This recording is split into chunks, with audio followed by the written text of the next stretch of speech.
اسی کے ساتھ تھام لینا ہوگا۔ تو راوی کہتے ہیں کہ ہم ایک دعوت میں رسول اللہ صلی اللہ علیہ وسلم کے ساتھ تھے، تو آپ کی طرف دستی کا گوشت بڑھایا گیا اور آپ کو یہ گوشت پسند تھا، تو آپ اسے نوچ کر کھانے لگے، یعنی دانتوں سے جیسے نوچ کر تناول فرمانے لگے۔ تو یہ اس میں تو ضمناً ایک بات ہے وہ لے لیتے ہیں کہ گوشت کھانا نبی کریم صلی اللہ علیہ وسلم کی سنت کریمہ ہے، خصوصاً بکری کا، کیونکہ نرم گوشت ہوتا ہے اور زود ہضم ہوتا ہے، جلدی ہضم ہو جاتا ہے، یعنی ہضم کے اعتبار سے آسان ہوتا ہے اور اس میں توانائی بھی ہوتی ہے۔ خصوصاً جو سامنے کی دستی ہوتی ہے، اگلے دو پیر ہوتے ہیں، اس کا گوشت زیادہ نرم ہوتا ہے۔ اس کا مطلب یہ ہوا کہ گوشت کھانا یہ انبیاء علیہم السلام کا طریقہ اور سنت رہی ہے، اور اس میں کوئی عیب کا پہلو نہیں ہے۔ جیسے کہ بعض لوگ ہوتے ہیں کہ اگر کوئی عالم دین ہے، مفتی صاحب ہیں، کوئی پیر صاحب ہیں، اگر وہ کسی تقریب میں گوشت کھا رہے ہوں تو اشارہ کیا جاتا ہے دیکھو یہ گوشت کھا رہے ہیں، یعنی لوگ یہ سمجھتے ہیں کہ کسی بزرگ کی بزرگی کی علامت یہ ہے کہ وہ ساری زندگی گوشت کو ہاتھ نہ لگائے، سبزی کھائے، دال کھائے تو کہیں گے کہ بھئی نفس کو مار رہے ہیں۔ حالانکہ گوشت کھانے میں نفس کی اطاعت کا کوئی پہلو نہیں ہے، نہ چھوڑنے میں کوئی نفس کشی پوشیدہ ہے، یعنی اس میں یہ کوئی اس کی علامات نہیں ہے۔ ایک انسان دال کھاتا ہے اور بالفرض وہ صرف ریاکارانہ طور پہ کھا رہا ہے تاکہ لوگ یہ کہیں کہ بھئی یہ تو نہ گوشت کھاتے دیکھا نہ سبزی، بس دال کھاتے رہتے ہیں، یہ بڑی بات ہے۔ تو آپ بتائیے کہ اس میں کوئی نفس کو مغلوب کرنے کا پہلو ہے؟ ہرگز نہیں ہے، بلکہ یہ تو ریاکاری ہے، اداکاری ہے، دوسروں کو متاثر کرنا، اور اس کے لیے جبر اختیار کیا جا رہا ہے کہ چلو اگر توانائی نہیں پہنچے گی پیٹ میں تو کم از کم لوگوں میں جھوٹی عزت تو حاصل ہوگی، ایک وقار تو حاصل ہوگا، بزرگی تو بنے گی۔ اور پھر ایسے لوگوں کا اکثر دیکھا کہ لوگوں کے سامنے دال اور تنہائی میں جا کے بڑے بڑے مال کھاتے ہیں، تو ایسی اداکاری کا کیا فائدہ؟ تو اس لیے یہ اچھی طرح یاد رکھیں کہ اگر کوئی گوشت کھا رہا ہے تو یہ ضروری نہیں ہے کہ ہم اس کو یہ ثابت کرنے کی کوشش کریں کہ یہ نفس سے مغلوب ہے۔ حضرت غوث اعظم رضی اللہ تعالیٰ عنہ کا واقعہ تو بڑا معروف ہے کہ وہ بڑھیا نے جو اپنا بچہ آپ کی صحبت میں بھیجا تو کہ جس کی تربیت کر دیں، تو کچھ عرصے بعد آئی تو دیکھا کہ بچے کے ہاتھ میں جو کی روٹی ہے اور سیدنا شیخ عبد القادر جیلانی رضی اللہ تعالیٰ عنہ مرغا کھا رہے ہیں۔ تو ماں تھیں، کہنے لگی واہ شیخ آپ خود مرغا کھا رہے ہیں اور میرے بیٹے کو آپ جو کی روٹی کھلا رہے ہیں، اس کی حالت تو دیکھیں۔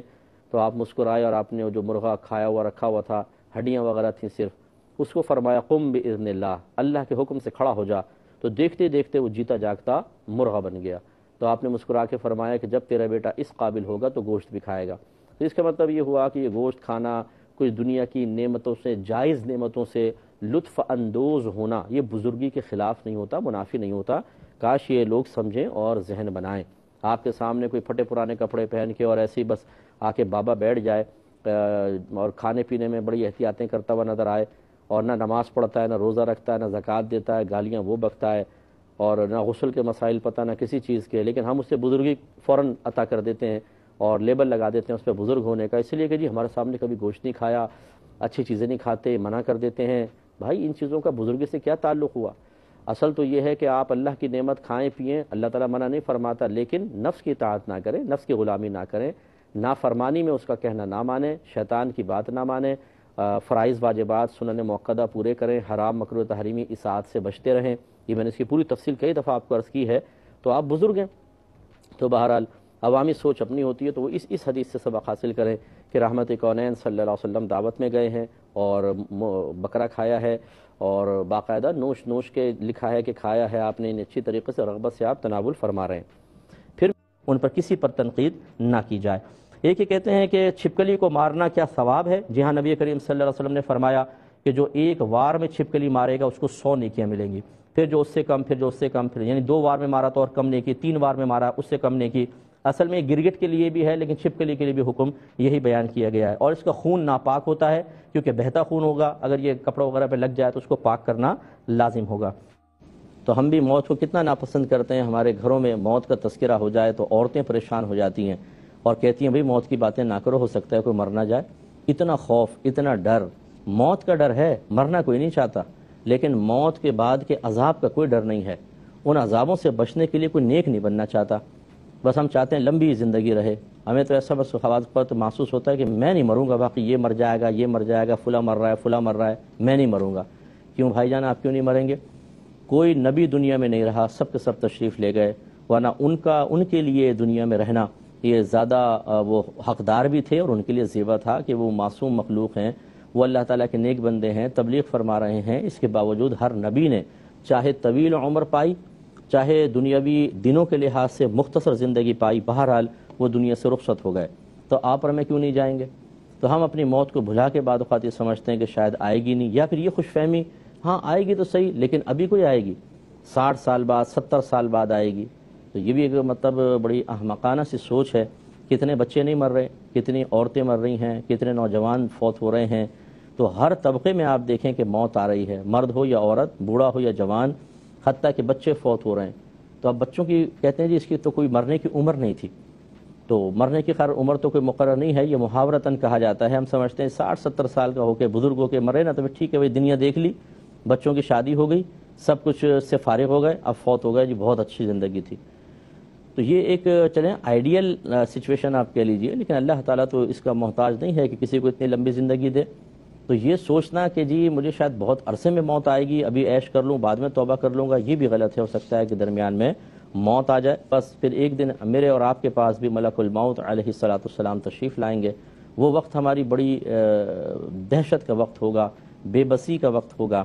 ہم چاہتے ہوئے بھی اپنے گھر والوں کے پاس رک نہیں سکیں گے، ہمیں بڑی ہی بظاہر جس کو لوگ کہتے ہیں ان الفاظ میں کہہ رہا ہوں کہ بے رحمی سے روح کو نکال کر اور لے جایا جائے گا۔ بے رحمی میں نے اس لیے کی کہ ہم بعض اوقات اگر گڑ گڑائیں بھی، روئیں بھی، چیخیں بھی، چلائیں بھی، ہمارے قریبی لوگ روئیں، کسی پر رحم نہیں کیا جائے گا اور وہ روح نکال لی جائے گی۔ اس وقت پھر سمجھ میں آئے گا بہت ساروں کو کہ یار واقعی ہم نے بڑا وقت ضائع کر دیا، کیوں نہیں بات سن لی، کیوں نہیں مان لی، نہ اللہ کی مانی، نہ رسول کی مانی، نہ علماء کی سنی، اور آج یہ حال ہو گیا۔ ایک یہ بھائی نے سوال کیا تھا کہ ان کی 2 ازواج ہیں، 2 بیویاں ہیں، تو ان میں نان نفقے کے سلسلے میں، کیونکہ بیویوں میں عدل و انصاف کا حکم ہے، نان نفقے کے سلسلے میں کیا مجھے بالکل برابر دینا ہوگا یا نہیں؟ تو جو بھی جن کی 2 بیویاں ہیں وہ خاص طور پہ اس کو سماعت فرما لیں۔ نان نفقہ 3 چیزوں پر اس کا اطلاق ہوتا ہے، ایک رہائش، ایک کھانا پینا اور ایک لباس۔ آج کل تو بڑا دفاع کیا جا رہا ہے 2 بیویوں پر، ویسے بھی اچھا اس پر جواب آ جائے گا۔ اچھا دفاع مجھے نہیں پتا کہ یہ کرنٹ کیا صورتحال چل رہی ہے۔ تو اب اس میں نان نفقے کے اندر تفاوت ہو سکتا ہے۔ اس میں پہلے تو شوہر کی حیثیت کا اعتبار ہوتا ہے کہ وہ مالدار ہے، اوسط درجے کا ہے، بالکل لوور کلاس کا ہے، سب سے پہلے یہ ہے۔ اس کے بعد بیویاں، مثلا ایک بیوی ہے، یہ مالدار ہے، بیوی بھی مالدار ہے، تو مالداروں والا نفقہ دے گا۔ یہ مالدار ہے، بیوی اوسط درجے کی ہے، تو اوسط درجے کا واجب ہے، اعلیٰ درجے کا دے تو بہت اچھا ہے۔ اور بیوی اگر غریب ہے، یہ مالدار ہے، تو اس کو اوسط درجے کا دینا واجب ہے، لوور درجے کا نہیں دے گا، اور اعلیٰ دے تو بہت اچھا ہے۔ اب شوہر اگر اوسط درجے کا اور بیوی مالدار ہے، یوکی کی بیوہ، کاروباری بہت زبردست قسم کی، تو کیا کرے گا؟ اب یقینی سی بات ہے اللہ تعالیٰ اس کی ہمت سے زیادہ اس کو تکلیف مبتلا نہیں کرے گا، تو ایسی صورت میں اوسط درجے کا دے گا، مالدار کو بھی، جو اوسط ہے اسے بھی، اور جو غریب عورت ہے اسے اوسط درجے کا دے افضل ہے، ورنہ غریبے والا دے سکتا ہے۔ اور اگر خود غریب ہے تو مالدار عورت سے اگر نکاح کر لیا تو غریبوں والا ہی، تینوں کو غریبوں والا ہی دے گا، بیچارہ کرے گا کیا؟ تو یہ اس میں تفاوت ہو گیا۔ مثلا 2 بیویاں، ایک مالدار ہے، ایک اوسط درجے کی ہے، اور یہ ہے اوسط درجے کا، تو یہ مالدار کو اوسط درجے کا اور اس کو غریب والا دے سکتا ہے، یا غریب ہے ایک اور ایک مالدار ہے، تو ان میں فرق کر سکتا ہے۔ لیکن اس کے علاوہ جتنے بھی گفٹ دیتے ہیں، حتیٰ کہ ایک پان اگر لا کے ایک بیوی کو دے گا نا، دوسری کو بھی پان لا کر دینا ہوگا۔ ایک صاحب کی نے دوسری شادی کی، بیوی پریگننٹ ہو گئی، اب وہ پھل لے کر آیا اس کی پریگننسی کے اس میں طاقت کے لیے، تو مجھ سے پوچھا کہ پہلی والی کو بھی لا کر دینا ہوگا، وہ تو اس کو کیا، میں نے کہا اس کو بھی لا کر دینا ہوگا، پھل تو لازم ہے کیونکہ نان نفقے میں نہیں ہے۔ ایک یعنی پان کا لکھا ہے، پان بھی اگر اس کو زیادہ دیا اور اس کو کم دیا تو آخرت میں حساب، اور ویسے بھی آخرت میں ہوگا وہ بیوی خود ہی نہیں مٹ لے گی ویسے تو دنیا میں۔ ہاں اچھا یہ بھی ہے کہ آپ کے بھی سوالات کو شامل